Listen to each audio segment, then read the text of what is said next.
I knew I needed help.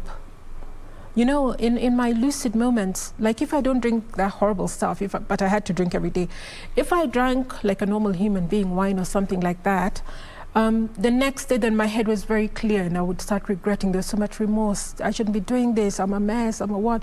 But then I was also realizing that I can't do it on my own.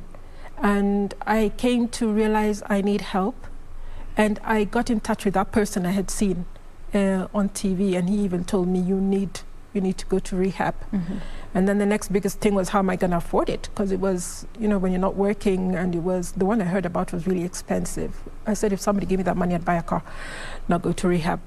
But one fine day, I just kept getting worse and worse and worse. And one fine day, somebody who my sister invited to dinner, he came, and by then I was sober that day, but he still saw that situation, and he had heard about me. And he said, what do you want to do about your situation? I said, I want to go to rehab, but I can't afford it. So you get me a job. And he said, you can't work. And he gave me the money, 54,000 Kenya shillings. I hadn't seen so much money in a very long time. Considering you were not working at that particular point. Yeah. And so I went to rehab. I was scared. I thought I'd find mad people there. I thought, I don't know, they would force us to go into a chapel or something like that. You know, an addict, you and God are parallel. So I crept there before even being admitted to just see what it was like.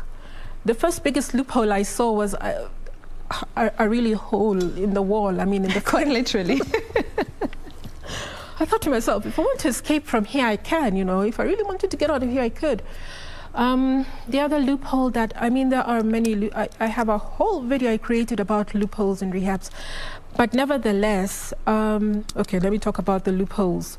The loopholes is the program was not really geared towards women. First of all, a lot of women have issues, for example, issues of abuse and things like that. And now if you're going to teach us about that, and we're together with men who are going to be giggling and leering, you know, you're not going to. The purpose. Exactly.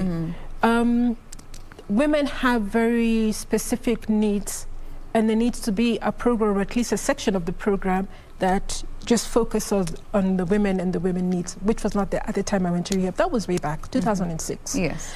They did their best at the time, but those are the two major things that I saw. All right.